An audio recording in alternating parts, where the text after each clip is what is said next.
Good morning, sir. My name is Vishwas. I am studying in 9th class. So this is my project.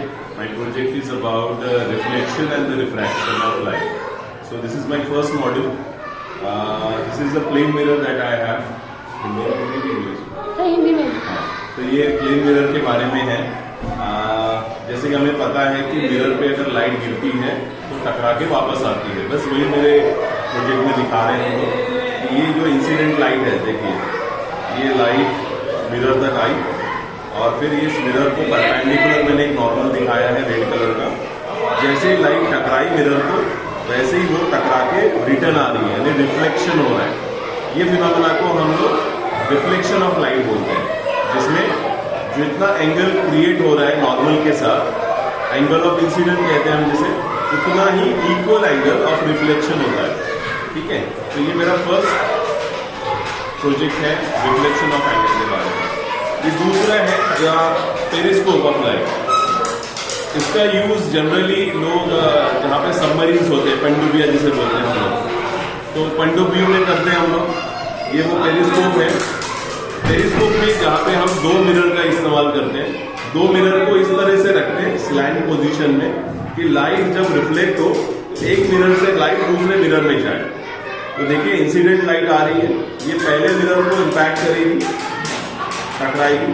बस पहले mirror को टकराने के बाद देखिए दूसरे मिरर तक आई, यानी यहाँ पे पहला रिफ्लेक्शन हुआ, यहाँ से लाइट गई, फिर यहाँ पे दूसरा रिफ्लेक्शन और फिर यहाँ से आ गया।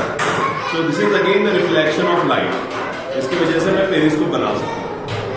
तीसरा मेरा प्रोजेक्ट है, ये है ग्लास लैब के बारे में। जैसे हमें सबको पता है कि जैसे ही लाइट एक मीडियम से दूसरे मीडियम में आती है तो लाइट अपनी डायरेक्शन चेंज करती है। तो ट्रांसपेरेंट मीडियम आप ले सकते हैं कोई भी। मैंने ट्रांसपेरेंट मीडियम लिया है ग्लास लैब।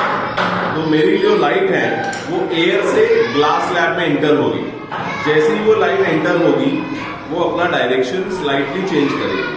देखिए ये जो लाइट आ रही है एयर से आ रही है, अभी इस पॉइंट पे उसने मीडियम चेंज किया, वो ग्लास में चली गई।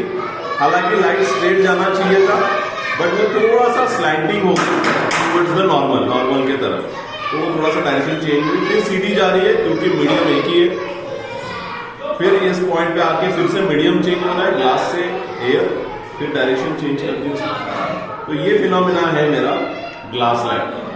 ठीक है, इसके बाद लास्ट प्रोजेक्ट है मेरा, ये हम लोग सबको पता है कि एटॉमिक एनर्जी कितनी इंपॉर्टेंट होती है और हम इससे कितना इलेक्ट्रिसिटी बना सकते हैं। हालांकि लोग इसका यूज एटम बॉम्ब और बाकी ऐसी चीजों के लिए भी करते हैं, लेकिन इतनी एनर्जी एक पार्टिकल में कैसे आती है? एक छोटा सा अगर चॉक भी लेते हैं तो उसमें इतना एनर्जी होती है कि हम पूरे सिटी में से आधी सिटी को इलेक्ट्रिसिटी दे सकते हैं 1 महीने तक। इतनी एनर्जी उसमें होती है। तो वो कैसे आती है ये दिखाने के लिए मैंने एक प्रोजेक्ट बनाया है। ये यूरेनियम का पार्टिकल है, एक पार्टिकल।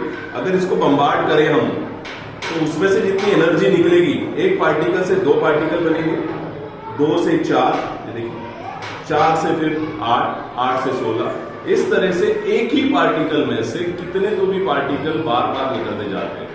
तो इस तरह से हम लोग एनर्जी एक्सपांशन कर सकते हैं। तो ये मेरे प्रोजेक्ट्स थे। Thank you very much.